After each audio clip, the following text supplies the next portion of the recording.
আসসালামু আলাইকুম। শিক্ষক সমাজের প্রতি শ্রদ্ধা রেখে কিছু কথা। বর্তমানে সরকারি প্রাথমিক বিদ্যালয়ে শিক্ষক শিক্ষিকারা আন্দোলন করছেন। তাদের দাবি চাকরি স্তরে ১০ম গ্রেড উন্নতি করা হোক। প্রথমে শ্রদ্ধা জানাই সকল শিক্ষক শিক্ষিকাকে।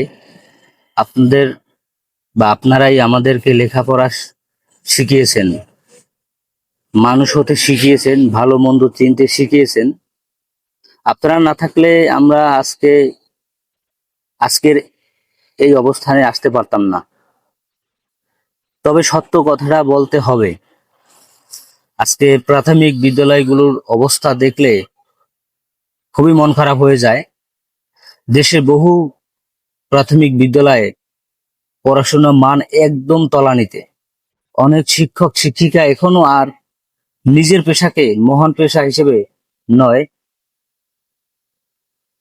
বরং সরকারি চাকরি হিসেবে দেখছেন। আজ গ্রামের প্রাইমারি স্কুলগুলোতে অনেক সময় দেখা যায় ছাত্রছাত্রী, মানে ক্লাসে কোনো ছাত্রছাত্রী নেই, ক্লাস চলে না, অথচ শিক্ষকরা বেতন নিচ্ছেন। অন্যদিকে বেসরকারি সেক্টরে হাজারো কর্মচারী দিনরাত পরিশ্রম করেও শিক্ষক সমাজের তুলনায় অনেক কম আয় করেন। তবুও তারা অভিযোগ করেন না, আন্দোলন করেন না। তাহলে প্রশ্ন জাগে, এই দাবি কতটা ন্যায্য? যখন দেশে ৮০% প্রাথমিক বিদ্যালয় শিক্ষার মান উন্নয়ন হয়নি, তখন শুধুমাত্র বেতন বাড়ানোর দাবি কি যুক্তিযুক্ত? কতটুকু যুক্তি? আপনাদের কাছে প্রশ্ন গাইস।